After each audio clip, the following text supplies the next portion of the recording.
Welcome back in my YouTube channel commerce world में आप सभी को स्वागत है। डॉक्टर एसके साहब कॉमर्स वाला में आप सभी को स्वागत है। आज मैं स्टार्ट कर रहा हूं एमकॉम सेमेस्टर 4th वाले स्टूडेंट के लिए जो कि कॉर्पोरेट टैक्स है। उस टॉपिक पे आज हम लोग को डिस्कशन करनी है। कॉर्पोरेट टैक्स में आपको आता है tax planning for employee remuneration. तो इसमें हम लोग को कैलकुलेशन करनी होती है कि एम्प्लॉय को कौन सा ऑप्टेड है, ऑप्शन है जो ऑप्ट करना है। मतलब इनमें से दो ऑप्शन दिया रहेगा, उसमें से कोई एक ऑप्शन को मुझे एडॉप्ट करनी पड़ती है। और ये एक ऐसा चैप्टर है जो एमकॉम स्टूडेंट के लिए ईच एंड एवरी एग्जामिनेशन में क्वेश्चंस आते हैं यहाँ से। तो चलते हैं हम लोग इस क्वेश्चन को बारे में समझते हैं कि क्वेश्चन कैसा है। मैं यहाँ पे क्वेश्चन को भी राइट डाउन करवा दिया हूँ। ये क्वेश्चन आप खोजेंगे तो बुक में भी मिलेगा, लेकिन ये एग्जाम 2022 में पूछा गया है। लॉन्ग क्वेश्चन है, क्वेश्चन नंबर 11 में मैंने वो भी नोट करवा दिया, बट आप बुक में जाएंगे तो वहां भी ये क्वेश्चन आपको मिल जाएगा। तो देखिए, सबसे पहले मैं क्वेश्चन को स्टडीज करता हूं, उसके बाद में उसको सॉल्व करूंगा। तो चलते हैं, आप लोग अपना अपना नोटबुक निकालेंगे और अपने नोटबुक में नोट करेंगे ताकि एग्जाम जो होने वाला है उसमें काफी आपको हेल्प होगा। और इस चैनल पे आप लोग स्टार्ट से लेकर एंड तक देखेंगे ताकि जो भी कॉन्सेप्ट होगा, जो भी एक्स्ट्रा कॉन्सेप्ट होगा, बेसिक चीज होगी, मैं इस क्वेश्चन के जरिए समझाने की कोशिश करूंगा। तो चलते हैं, देखिए, कहता Harshita has estimated the following income for the financial year 2021 में। कहता हर्षिता ने अपना इनकम को एस्टिमेट किया 2021 और 22 में। कहता है 21-22, ठीक है। इसमें कहता है टैक्सेबल इनकम फ्रॉम सैलरी दे दिया है 8 lakh. He will deposit in PPF, यानी कि पीपीएफ बोले तो पब्लिक प्रोविडेंट फंड। कितना उन्होंने डिपॉजिट किया? तो 80,000। उसके बाद कहता है ही विल पे लाइफ इंश्योरेंस प्रीमियम। कितना क्या है? 70,000, ठीक है। Determine the taxable amount which tax regime should be opted by him. आपको डिटरमिन करनी है टैक्स अमाउंट और आपको ये भी बताना है कौन सी रेजिम उसे एडॉप्ट करनी चाहिए। तो अब देखिए, रेजिम की जैसी ही बात होती है तो मुझे टैक्स दो प्रकार से निकालना पड़ेगा।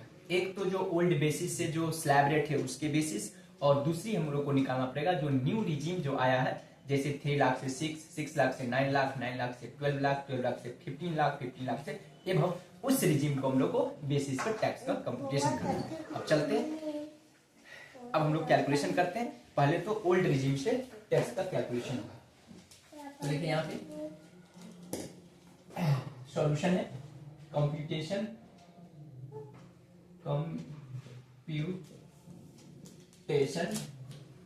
Of tax liability, computation of tax liability, ठीक है, ऑफ हर्षिता। ये हर्षिता का टैक्स लायबिलिटी का कंप्यूटेशन करते हैं, ठीक है। यहां पर लिखना पड़ेगा फॉर दी असेसमेंट ईयर्स 2000। ये क्वेश्चन है 21-22 दिया है। तो यहाँ पे अभी हम लोग क्या करंट में चलेंगे, क्योंकि एग्जाम में तो करंट में चलना है, तभी हम लोग कैलकुलेशन करेंगे 24 और 25 के लिए, ठीक है। तो यहाँ पे असेसमेंट ईयर हो जाएगा 24-25 फॉर दी असेसमेंट ईयर 2024 और 2025, क्योंकि करंट मैंने इसको कन्वर्ट कर लिया क्वेश्चन। और आप लोग क्या करेंगे, एग्जाम में लिखा रहेगा फॉर दी असेसमेंट ईयर 24-25 या 23-24, जो रहेगा दिया हुआ आपको वो लिखना है, ठीक है। मैं इस तरह से एक छोटा सा फॉर्मेट बना लिया हूं। यहाँ पे अमाउंट होगा, ठीक है। यहाँ पे लिख देता हूं ओल्ड रिजीम, ये है ओल्ड, आर का मतलब समझेंगे रिजीम, ठीक है। यहाँ पे होगा पार्टिकुलर्स, ठीक है। अब देखेंगे यहाँ पे सैलरी का कैलकुलेशन करके ऑलरेडी क्वेश्चन ने गिव कर दिया, दे दिया है। अब मुझे टोटल इनकम निकालना है। तो देखेंगे टैक्सेबल, ये होगा taxable income, taxable income from salary, दे दिया है 8 लाख, 2, 3, 4, 5। उसके बाद लेस होगा डिडक्शन, डिडक्शन, ठीक है, अंडर सेक्शन 80C में आएगा। क्योंकि पीपीएफ में पैसा होगा वो भी अंडर सेक्शन ये होगा। तो डिपॉजिट इन पीपीएफ, पीपीएफ कितना है, तो ये आपको 80,000, ठीक है, 80,000 है। उसके बाद LIP है, लाइफ इंश्योरेंस प्रीमियम है, बट ये होता है मैक्सिमम 25,000, ठीक है। ये दिया हुआ 70, बट ये लाइफ इंश्योरेंस प्रीमियम मैक्सिमम 25,000 तक की होती है। और सीनियर सिटीजन होगा तो कितना होता है, मैक्सिमम 50,000 तक। ये हमेशा याद रखेंगे। तो ये हो जाएगा 1,05,000, मैं यहां से लेस कर दूंगा, ठीक है। ये लेस हो जाएगा तो ये हो जाएगा 6,95,000, क्योंकि 6,95,000, ठीक है, 6,95,000। अब ये हो गया टैक्सेबल इनकम, इसको मैं बोलूंगा टैक्सेबल इनकम, ठीक है। ये हो गया आपको टैक्सेबल इनकम।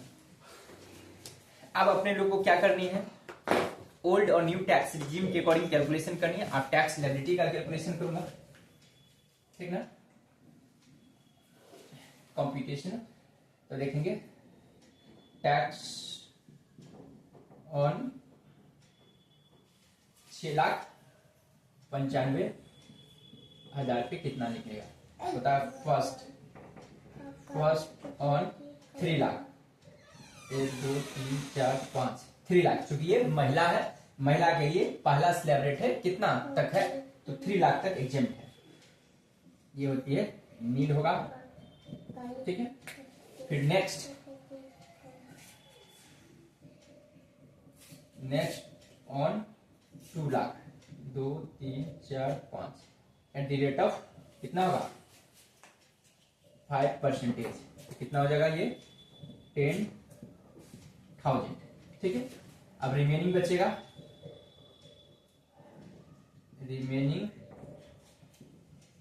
कितना बचा है, 5 लाख तक लग चुका, तो 1,95,000, 1,95,000 एट द रेट ऑफ 20%, तो 19 गुना 39, 1,95,000 है, तो ये हो जाएगा 39,000, ठीक है। इसको मैं ऐड कर दूंगा, ये हो जाएगा 49,000, 1 2 3, ठीक है। अब इस पे ऐड होगा health and higher education cess at the rate of 4%, ठीक है। तो इस पे निकालिए 49,000 पे 5 चौक 20, 2,000 और 2,000 में 40 रुपया लेस हो जाएगा, तो ये हो जाएगा 1960, ठीक है। मैं एक बार कैलकुलेटर से कैलकुलेट कर दे रहा हूं ताकि मिस्टेक ना हो। 49,000 का 4% इंटू 0.04 इक्वल टू 1960, एग्जैक्ट आ गया। 1960 में ऐड कर दूंगा तो कितना आएगा, ये 50,960, ठीक है। ये होगा टैक्सेबल टैक्स, ये जगह टैक्स लायबिलिटी, ये होगा टैक्स लायबिलिटी, ठीक है। ये हो गया आपको ओल्ड रिजीम के बेसिस पे। हर्षिता यदि ओल्ड रिजीम एडॉप्ट करती है तो उन्हें 50,960 रुपया पे करनी पड़ेगी टैक्सेशन के रूप में। अब उन्हें न्यू रिजीम के बेसिस पे टैक्स का कैलकुलेशन करना पड़ेगा। तो आप हमेशा रखेंगे, याद रखेंगे, यदि न्यू रिजीम आप ऑप्ट करते हो तो वहां पे डिडक्शन आपको किसी प्रकार का नहीं मिलेगा, सिर्फ और सिर्फ स्टैंडर्ड डिडक्शन जो होती है अंडर सेक्शन 61 के अकॉर्डिंग वो मिलती है। तो ऑलरेडी मिला हुआ तभी हुआ है 8 लाख, ठीक है। आई होप कि आपको बातें दे दिया। टैक्सेबल इनकम फ्रॉम सैलरी है, इसमें से आपको स्टैंडर्ड डिडक्शन हमने लेस नहीं किया क्योंकि ऑलरेडी कैलकुलेट करके दिया हुआ है। अब निकालेंगे टैक्स लायबिलिटी, यानी कि यहाँ पर निकालूंगा tax liability on new regime,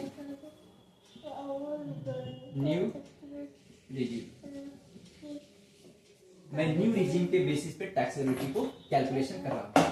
इस क्वेश्चन को मैं ऊपर कर दे रहा हूँ, ठीक है।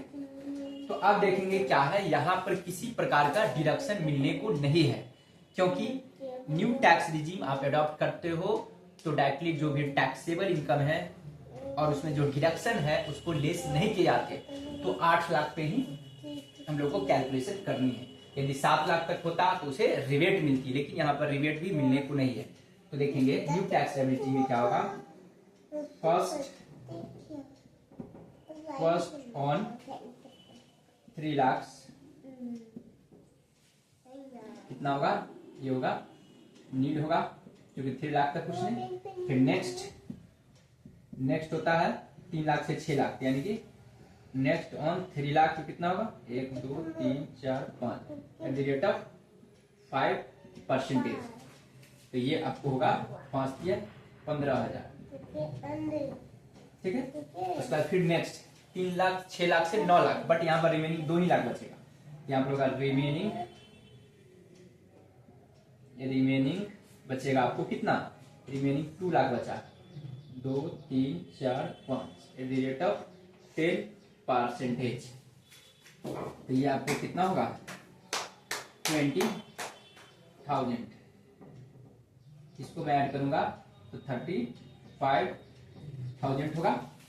इसमें मुझे ऐड करनी है add health and higher education cess at the rate of 4%। तो कितना होगा 14, ये 1400, ये जगह 36,400, ठीक है। ये होगा टैक्स लायबिलिटीज, ये जगह टैक्स लायबिलिटी, ठीक है। अब आपको इन दोनों के बेसिस पे कंपैरिजन करनी है कि कौन सा टैक्स रिजीम उन्हें अडॉप्ट करनी चाहिए और क्यों। तो देखेंगे इन दोनों में जब मैं कंपैरिजन करता हूं तो मिसेज हर्षिता को न्यू टैक्स रिजीम को अडॉप्ट करनी चाहिए, क्योंकि न्यू टैक्स रिजीम के बेसिस पे उन्होंने नेट टैक्स हुआ 36,400 रुपया। यदि ओल्ड टैक्स बेसिस पे चलते हैं तो 50,960 रुपया उन्हें देना पड़ेगा। इसलिए लिखेंगे हर्षिता, यहाँ पे कंक्लूजन डालेंगे, conclusion Harshita should be opted for new tax regime, ठीक है। क्या मैंने लिखा, Harshita should be opted for new tax regime. आपको रीजन भी डालना है, तो आप डाल सकते हो because his tax liabilities is less than, लिख सकते हैं। इसलिए ही